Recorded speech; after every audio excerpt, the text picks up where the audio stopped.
Welcome back to another awesome episode of an Investor's Journey podcast. This is episode 27. So, for those of you that are just joining us, the way the episodes break down is every show that you see with a number on it. So, like this one, episode 27, it's an actual tech strategy or technique that we're sharing with you, something that we implement step by step so you guys can try it out yourself. Everything else is more like lessons learned, screw ups that we've done and all the other side of the journey. So this one, we're going to actually cover how we handle cold calling step by step. We're going to share everything that we do, all of our scripts, all our process, everything that we do with cold calling. So make sure to have something to take some notes with. There's going to be a lot of data being thrown at you. Data or tactics? I would say tactics. Yeah. So there's going to be a lot of tactics thrown at you. Definitely write things down. Send it to whoever you have on your team that's handling cold calling, or maybe you're training somebody to do it. This is going to be step by step everything that we do. So without further ado, we're going to get into the episode. So first thing I wanted to cover is we like to, when we do our marketing, we prefer to create our own marketing list, right? I have said this before. I'm not a fan of buying foreclosure lists, probates, all of these, because they're getting bombarded by every newbie out there that just went to a seminar. So anybody that got sold a seminar or something by a guru, they're doing all these lists because it's easy to actually get. So, I mean, that's why you sell it. You don't want them, gurus don't want to make real estate seem as hard as it really is. So, yes, I'm trash talking gurus because they all fucking suck. But, these strategies, they used to work back in the day.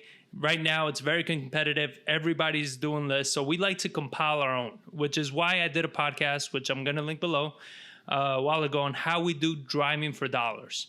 I prefer driving for dollars 10 times over any other list, because it's something that unless somebody else is driving those particular neighborhoods, they're not going to have the same list that you have. And even if they are, so we have an apprenticeship program going on, and we recently took out a group of them out driving for dollars. So I was teaching them, what we look on houses, how we look at them, how we analyze them, all these things.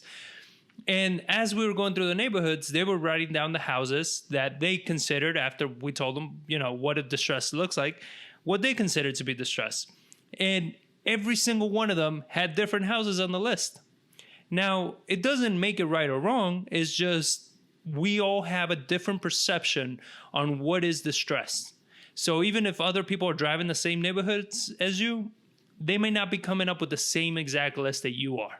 So the landscape of competition is a lot more open because it's very, very subjective, right? As opposed to getting a foreclosure list, which everybody has the same foreclosure list of the same people. So you're all hitting the same people. But driving for dollars, not everybody hits the same neighborhoods. Not everybody sees the same houses. So you have a lot more variation there.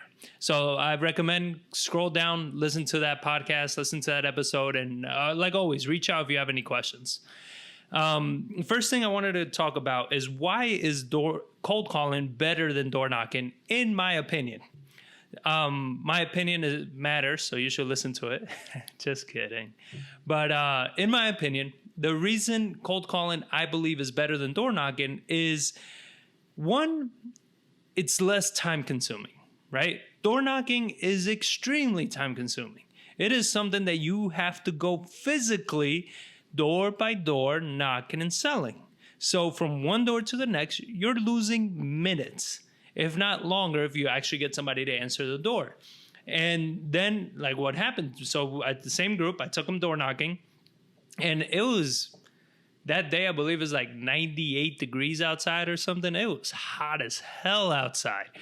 And it's uncomfortable, right? Even the people that you're knocking, sometimes you're disturbing them, whatever it may be. So door knocking is it's a tough strategy to really, it works. So I'm not saying it doesn't, but it's a tough strategy. All right.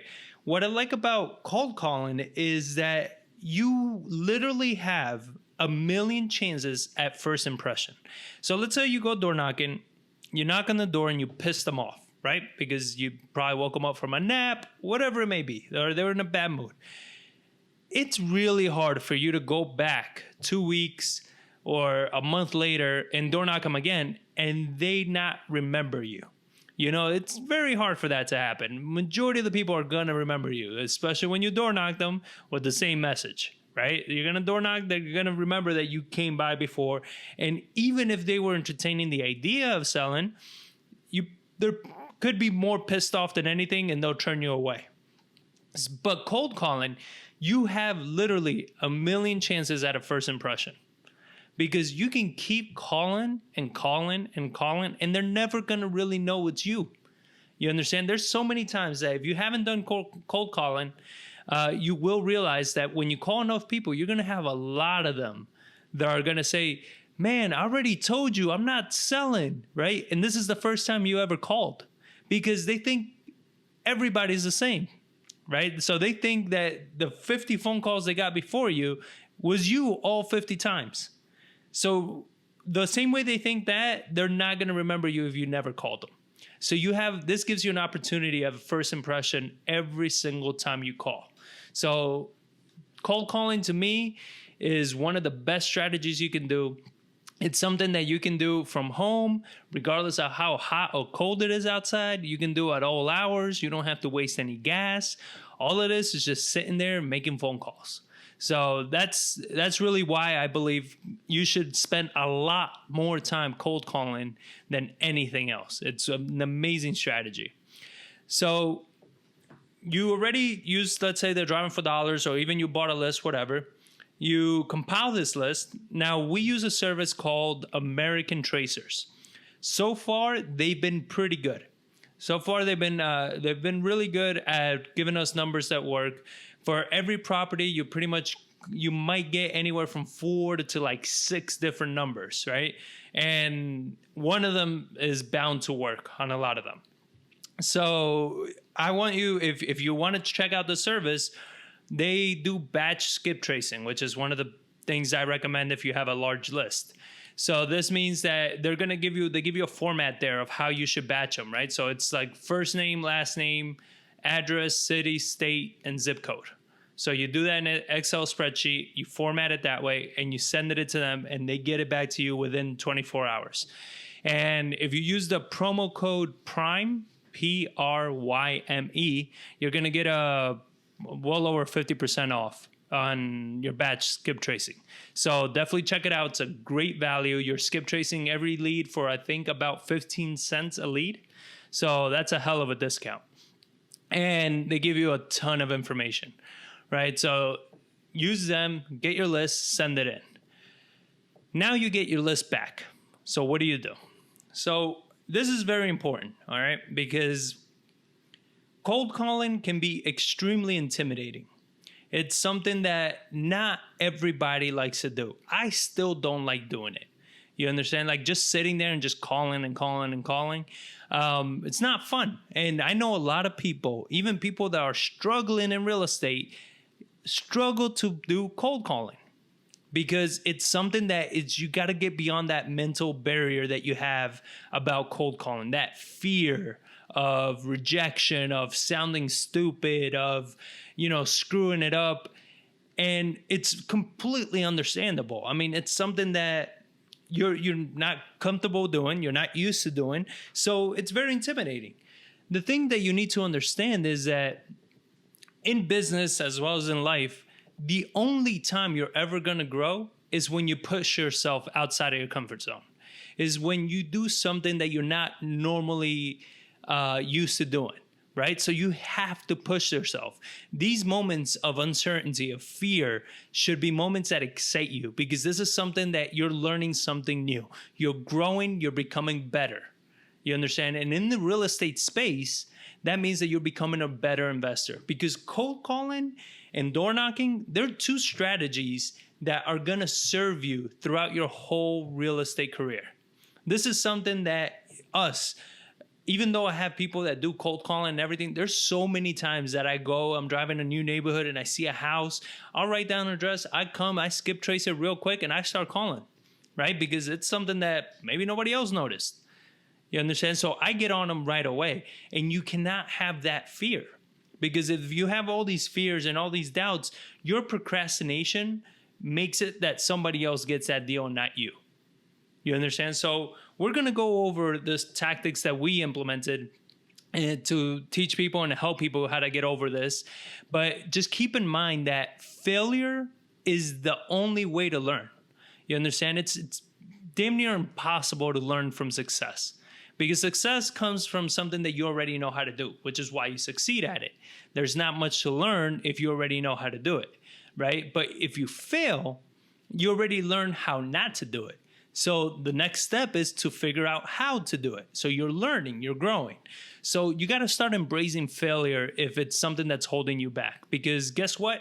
In business, life, real estate, whatever you do, failure is just a part of life. You're always going to fail, and it's okay. It's the only way you're going to learn and the only way you're going to grow. So embrace it, make it your best friend, and get excited every time you fail.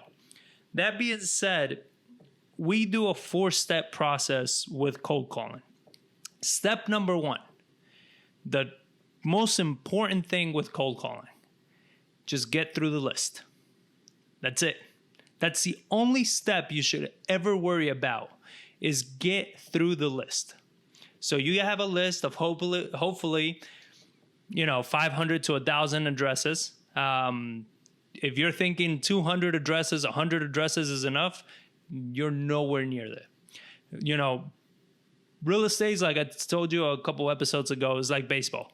It's the number of at-bats that matter. You understand? You just got to keep getting at bat, because you're never guaranteed a home run. You're never guaranteed to score points. The only chance you have at doing this is by just getting at bat so many times that just by sheer number, you're going to succeed. You understand? So it's something that it's not even based on skill or anything. It's just determination and not giving up. So if your number one goal is to get through the list, your only goal is to get through the list, it should not matter whether you stumble, you mumble, you sound like an idiot, you screw it up, they curse you out, they hang up on you. None of that matters, because your goal was not to get a lead. It was not to get an appointment. It was to just get through the list. That is it. Just get through the list. And you're going to see that the point of this is the only way to get comfortable with something is to do it so much that you actually just become numb to it. So that is the only way with anything. When I first started real estate, direct mail marketing was working very, very well. I remember spending hundreds of dollars at the time. It was a lot of money, even though now people are spending thousands of dollars marketing. But at the time, I was spending hundreds of dollars. The phone would ring, and I would literally sit there looking at my phone ringing, just sweating, scared the hell out of my mind from answering that phone. And I would just look at it, because I knew it was the marketing line, because I put a specific line for that mail piece. So I knew it was the marketing line, and I'm just looking at it. It's ringing, and then it just stops ringing, and I take my first breath, right? It was like, whew, okay. So it stopped ringing. But that didn't serve me, because I spent money on that. And they finally call, and I'm not answering the phone. Like, it was so retarded. It was so stupid, but it was my fear, right? I was just nervous as hell to answer the phone. What if I sound stupid? What if I screw up? What if they ask me a million questions? Because for whatever reason in my head, or in your head too, we all think the homeowner knows everything there is to know about real estate. Like, one thing that you realize by doing this enough, they don't know shit about real estate. And guess what? If you don't know either, you're both kind of in the same boat. Nobody's going to seem like an idiot. You understand? They just know that they have a problem. And you need to know that you are resourceful enough to figure out how to solve that problem, right? So that is the really the tactic to getting over this is that, yes, you're not going to know everything, and that is fine. The thing that you need to know is that if you've been networking, and I put a podcast also about networking like a champ, if you've been networking, you've been finding the right people in your area that know their shit. Right? So then when you get something that you're like, man, they're interested, I just don't know what the hell I'm doing, you contact these people and they come out with you and they help you through this whole situation. So you will deliver. You will always deliver. You understand? And that's what you need to keep in mind. It doesn't mean that you need to deliver that precise moment. Just take whatever information you can, be a human to them, and then later you'll deliver. Right? So the only way to get to that point, going back to point number one, is to just call enough people. When you go through the list and you've gone through 50, 100 people, for some people it's 5. For other people it's 50. For other people it's 100. Whatever your number is fine. That's your number. But after you've made that many calls and you've spoken to that many people, you're going to start feeling a little calmer. You're going to start feeling a little more confidence in you. You've gone through a lot of rejections. You've fumbled your way through a lot of conversations. You stuttered. You panicked. You hung up. A million things have happened from that initial phone call until you feel comfortable. But now you start feeling more comfortable. Now is when the magic starts to happen, because now you're feeling a little more comfortable. Now you can start asking some questions. Now you can start building some rapport. And this is where I say cold calling is so much better than door knocking, because you get another shot at another first impression with that person, right? So you screwed up the first phone call. That's fine. Follow up in a couple weeks. You understand? You screwed up that one. That's fine. Follow up in a couple more weeks. Eventually, you'll be so comfortable because you've gone through the list so many times that you'll be able to call them and be comfortable and get right through the conversation or through whatever the script is going to be at the time. So, number one, before you do anything else, if you're scared of cold calling, if you're intimidated, the only thing you need to do is just get through the list. That's it. As long as you're getting through the list, you're going to be fine. Don't worry about anything else. You're not wasting time. You're learning. You're getting through these barriers and you're building the confidence that you need. Step number 2. So step number 2 only happens when you are comfortable with step number 1. So once you're comfortable with step number 1, you move to step number 2. Step number 2 is connecting the dots. So what do I mean by this? When you send out to SkipTrace, you're going to get a bunch of phone numbers, right? So what you want to do is connect the dots. You want to make sure the number you're calling belongs to the person that owns the house that you're trying to get a contract on, right? So you want to connect those dots. You want to make sure that is this number to this person who owns this house, right? That's it. That's step number 2. That's all you need to know. Because by connecting those dots, you start eliminating all the phone numbers that don't work. And then you start narrowing down your list to the address, to the owner, to the phone number. That's it. That's all that matters. It's the only thing you do on step number 2 is just connect the dots. Now, you might have time that you're going to call somebody, call phone number, and you say, typically what I like to ask is, hi, I would like to speak to the owner of blah, blah, blah, whichever the address is, 123 Elm, right? I want to speak to the owner at 123 Elm. And because a lot of times you're going to call and you're going to say, hi, may I speak to Albert? Because on your county website, it said that Albert is the owner of 123 Elm. And then they're like, nope, wrong number. But maybe the people that you're calling are the owner of 123 Elm. It's just the name got screwed up, or it was their father, or it was their uncle, or some shit like that. Because while you may assume, well, if I'm talking about their father called Albert, why are they saying wrong number? Because they are not called Albert. And it's stupid, but I have had it done where they'll tell you it's the wrong number, even though they're a relative of the person I'm calling about. So, this kind of helps in determining, like, am I calling the person that owns the house? Because it doesn't matter who it shows on the county. What you want to know is you want to speak to the person that has the legal rights to sell the house that you're going after. All right. Oh, that reminds me. When you send your list in, if you scrub your list to make sure that the homeowner lives in the address or not. Maybe they're landlords. When you send it into SkipTrace, when you put in the name, you want to put in the name of the owner that shows on record and the address of the property that you are targeting, not the property of where they live at, right? So if it's a landlord and their address is in California or whatever, you don't want to put that address in. You want to put the address of the property you're looking in, because there's been times where the owner has changed names and you will get the person that lives in California, but they no longer own that house. What you want to try to get is the number that goes to that house.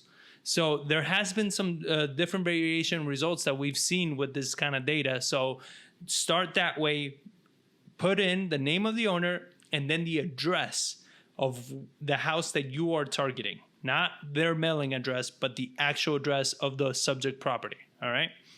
So back to step number 2. It's connecting all the dots. All right. So you want to just call and ask, am I speaking to the owner of 123 Elm? They tell you, no, you have the wrong number. All right, cool. Now you scratch that number off your list and you call the next number.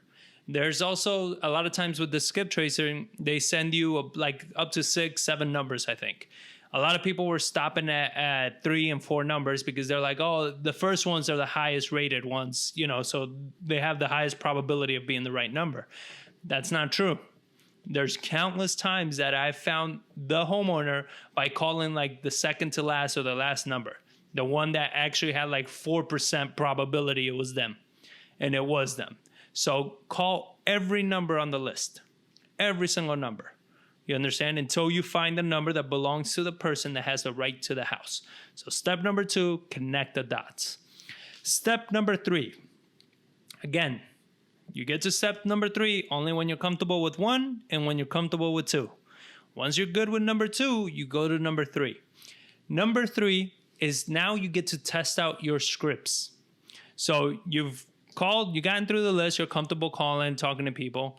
You're connected the dots, so you know the person you're speaking to now owns the property. Now you get to test out the scripts.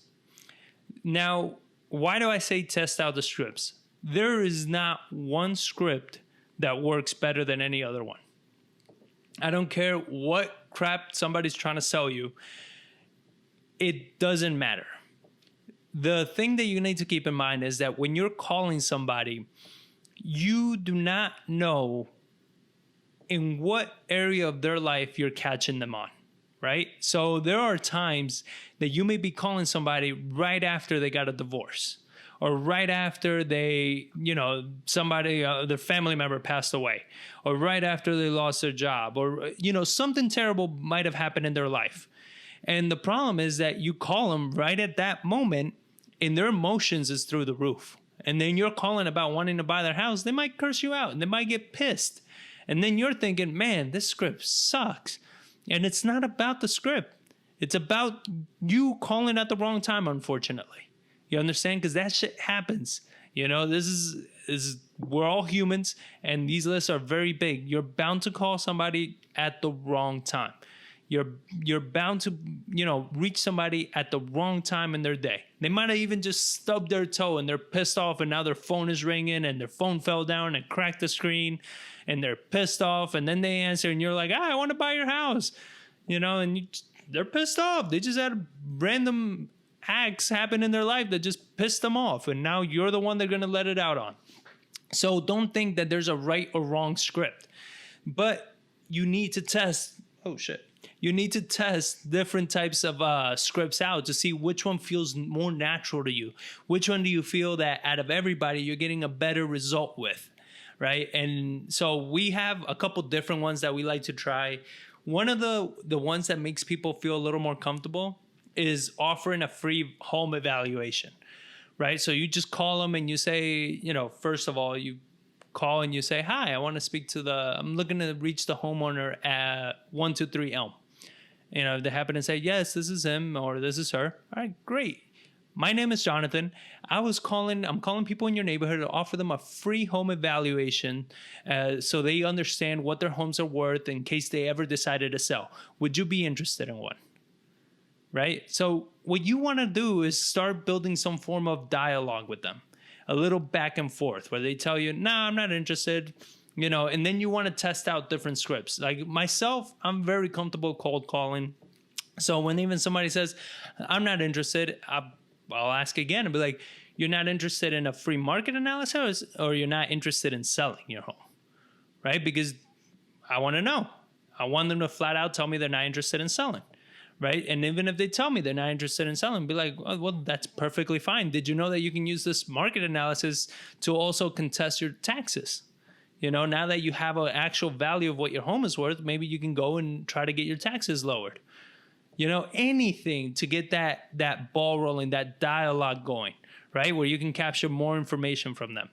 The point on all this is you want to be, when you're calling somebody, not everybody's thinking about selling their home at all times, right?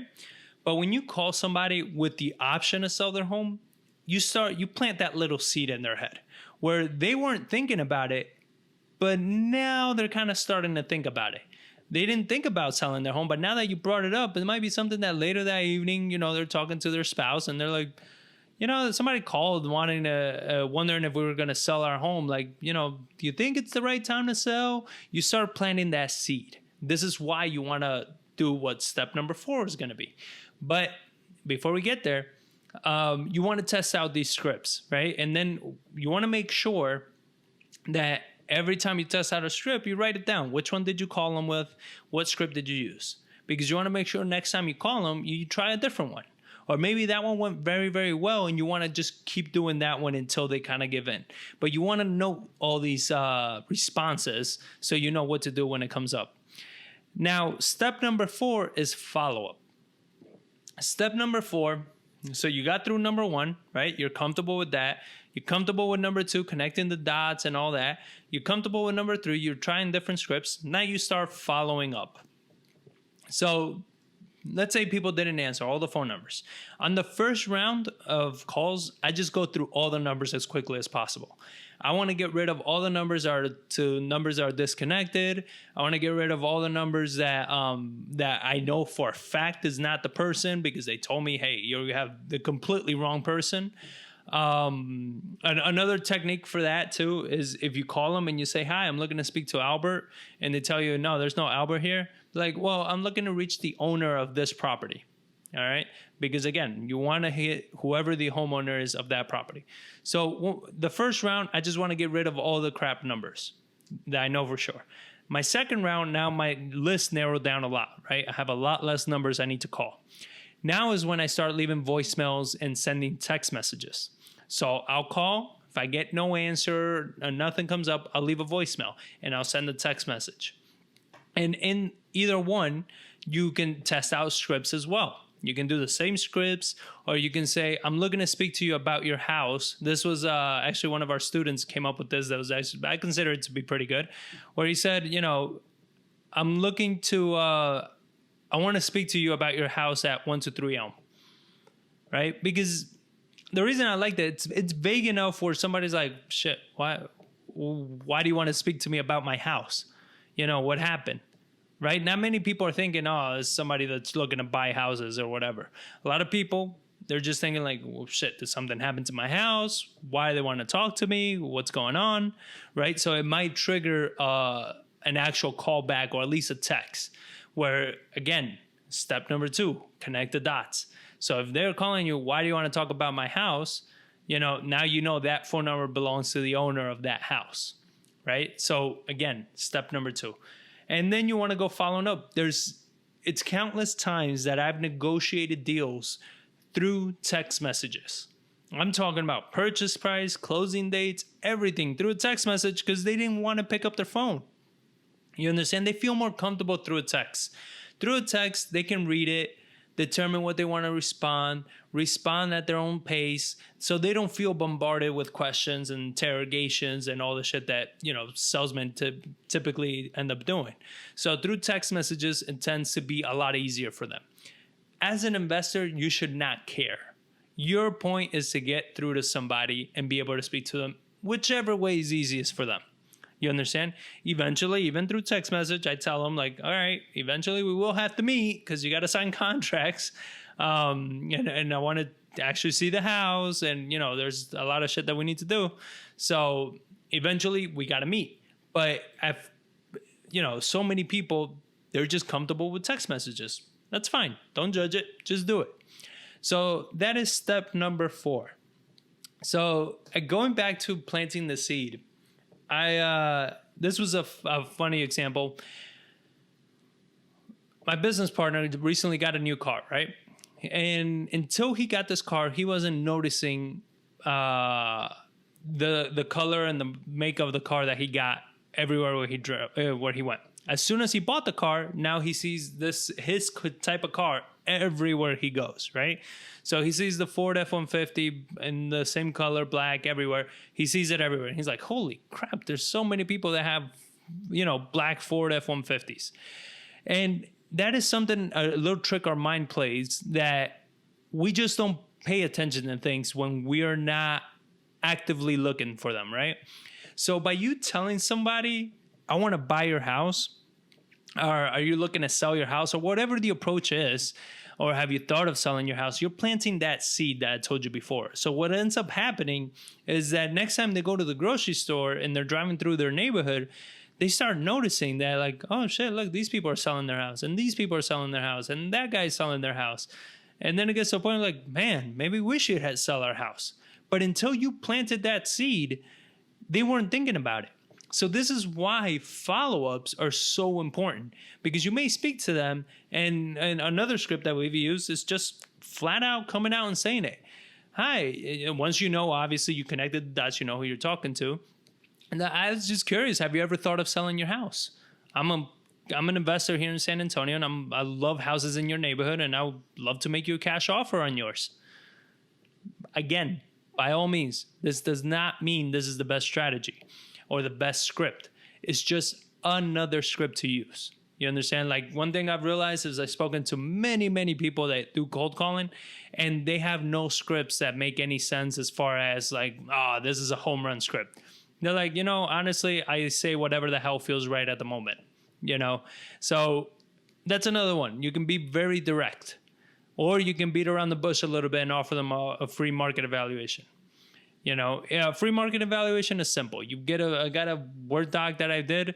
You do a simple sheet. You run some comps, figure out what houses in their areas are selling for, what they're renting for, and assuming that everything's in perfect conditions, this is what the house will sell for, right? You just want to open that dialogue to people, and you want to be able to talk to them and for them to kind of build that rapport with you, so then you can just actually go in there and negotiate. And another great way is, while you have them on the phone, if they say, yes, I want a free market analysis, the first thing you should try to do is like, great, when's a good time that I can stop by so I can take a look at the inside of your home to determine what its as-is value is, right? That's number one. But if for whatever reason, this is majority of the time, they're like, can you just give me a ballpark and this and that, because they don't want to waste their time or whatever it may be. Be like, fine. Ask them, when was the last time, and fill in the blank, right? So when was the last time you updated your roof? When was the last time you updated the kitchen? When was the last time you updated the bathroom? Go through all the major components. The roof, the AC, the kitchens, the bathrooms, when was the last time you painted your whole house? When was the last time you replaced the floors? The reason why when was the last time is because it's going to tell you how old everything is. Because if you ask somebody, what kind of repairs does your house need? You might piss people off. Because a lot of people take pride in their home, even though it may be dated. They're like, there's no repairs. My house is in perfect condition. And it's true. I've gone to houses, it's like, yes, it's in perfect condition. But from 1990, it's like, those conditions are not really worth full market value right now. So what you want to determine by when was the last time is to see how outdated all these things are. A lot of times they'll answer, I don't know. I haven't changed the roof since I moved in. And then you look that they bought the house in 2000. Right? It's like, all right, you have pretty old roof then. If you've been there 19 years and it's never changed, the roof is at least 19 years old. So you want to know these things. So asking them when was the last time is going to give you a really good idea at what are the things that need to get updated and changed. And that being said, that's kind of like the major things as far as asking them questions, going through the free market evaluation. Also, like I said, contesting their taxes. That was an idea my business partner, John Barr, had. Because that's something in Texas, like taxes have been jumping like crazy. So you have to go fight them, right? Because you haven't updated your house. You haven't done anything. Your house is dated as shit. You don't want to be paying these ridiculous taxes. And last thing that I want to cover, very important as well, track everything. All right. Create an Excel spreadsheet, have notepads. I don't care. Devise your own program. I don't care what you use, but track everything. Track which numbers, worked, which ones just rang through, which ones had voicemails. What did they respond? What did you respond? What scripts did you use? So one thing that I do is you create kind of like a table of content of scripts, right? So you say script number 1 is going to be the free market evaluation script. And then this is more or less what I'm going to say. Script number 2 is going to be, do you want to sell your house? Script number 3 is, I don't know, fucking figure it out.